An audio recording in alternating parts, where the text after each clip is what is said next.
परमात्मा हर प्रकार से हमारे को समझाना चाहते हैं।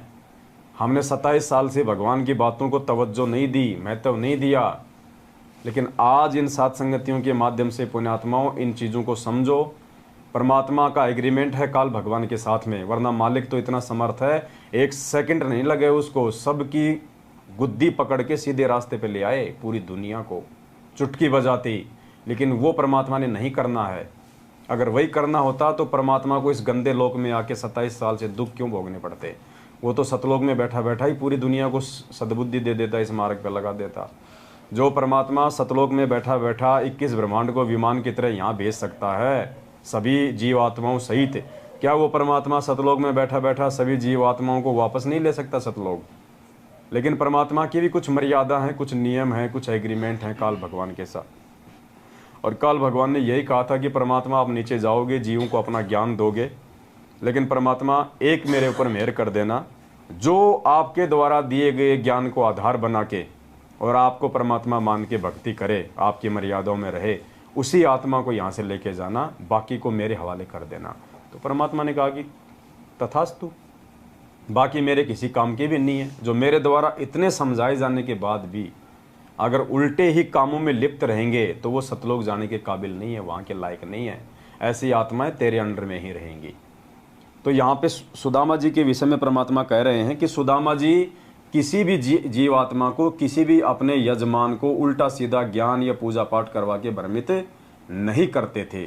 जो भ्रमणा आज पिछले 7 वर्षों से सतलोक आश्रम मैनेजमेंट हरियाणा ने फैला रखी है। श्री सुदामा जी किसी यजमान को भ्रमित करके रुपये या अन्य पदार्थ नहीं लेते थे। और हमारे लिए भी ये शिक्षा है।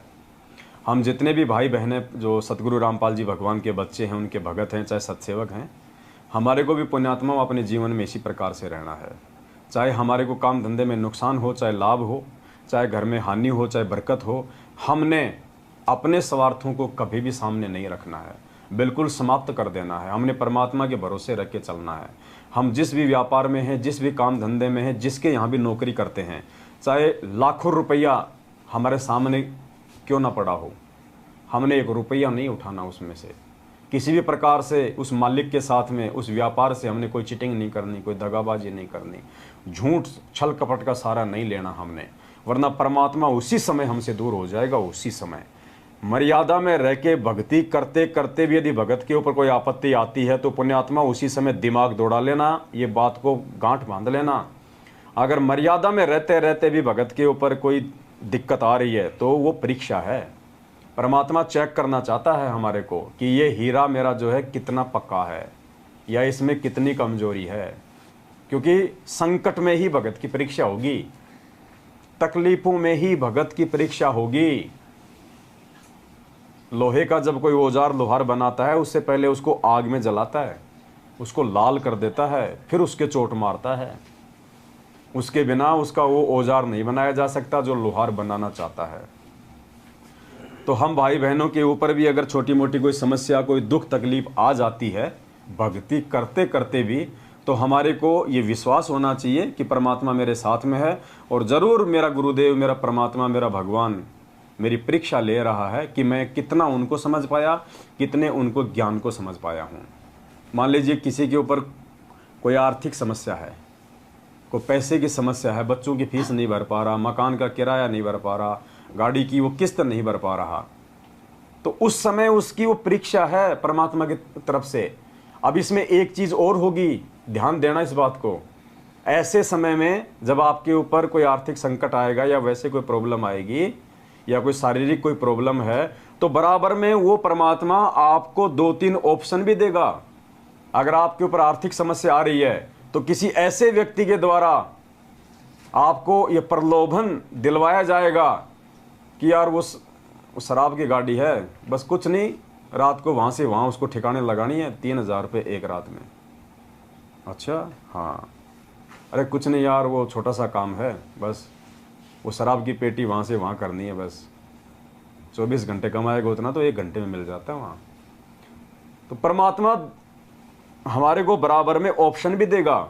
एक तरफ वही परमात्मा हमारे को वो संकट दे के चोट मार रहा है, दूसरी तरफ वही परमात्मा हमारी और परीक्षा लेने के लिए ऐसे ऑप्शन भी रख देगा कि देखता हूँ मेरा भगत मेरे ज्ञान को साइड में रख के और इन छोटी मोटी तकलीफ़ों से दुखी होके ये काल भगवान वाला रास्ता अपनाता है, या मेरे ऊपर दृढ़ विश्वास करके मेरे ही रास्ते पे मेरे ऊपर विश्वास करके टिका रहता है।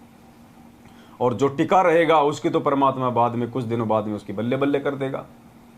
और जो उस परमात्मा के मार्ग को त्याग के, उस परमात्मा की मर्यादाओं को तोड़ के अपने गुरुदेव के ऊपर अविश्वास प्रकट करके यदि वो घटिया और ओछे हथकंडों को अपना लेता है, तो पुण्यात्मा हो सकता है कुछ दिन तक उसका काम अच्छा चले, उसके घर में अनाप शनाप माया भी आ जाए, पैसा भी आ जाए, लेकिन आगे चल के उसकी जो दुर्गति होगी वो देखने लायक होगी।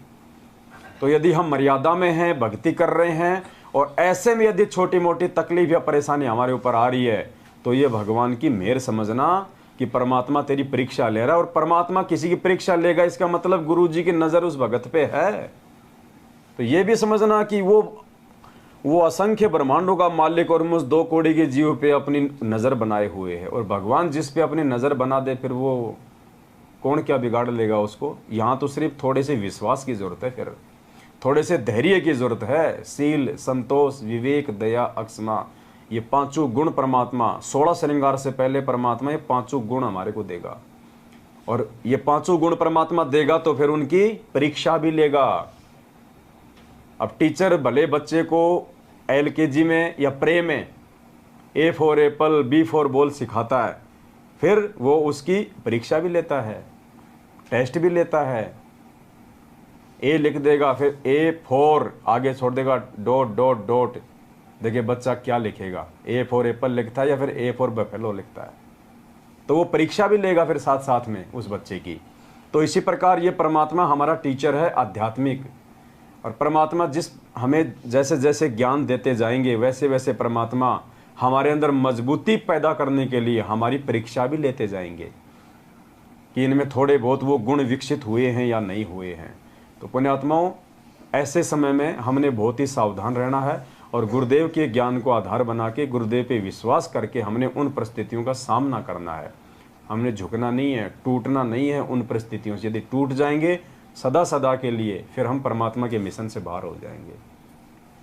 तो सुदामा जी की कथा से आज हमारे को ये भी सीखने को मिलेगा कि भगवान का दोस्त होने के बावजूद, 3 लोक के भगवान त्रिलोकीनाथ विष्णु अवतार श्री कृष्ण जी का सहपाठी, उनका क्लास फेलो होने के बावजूद और अपनी उम्र का 60% हिस्सा उन्होंने दारिद्रता में गुजार दिया, लेकिन कभी अपने भगवान से डिमांड नहीं करी। उन्होंने 1 रुपए की भी डिमांड नहीं करी, किसी भी सुख और लाभ की डिमांड नहीं करी। जबकि उसकी पत्नी उसको रोज कहा करती थी कि जाता क्यों नहीं, तेरा तो दोस्त है, तेरा तो दोस्त है, क्या तेरे को देगा नहीं, द्वारिका का राजा है। लेकिन पुण्यात्माओं, वो पंडित था, वो भगत था। और हम क्या कर रहे हैं आज, जुखाम हो जाए तो भी गुरुजी से प्रार्थना, भैंस दूध ना दे तो भी गुरुजी से प्रार्थना। हमारे को शर्म आ जानी चाहिए सुदामा जी की ये कथा सुनने के बाद में।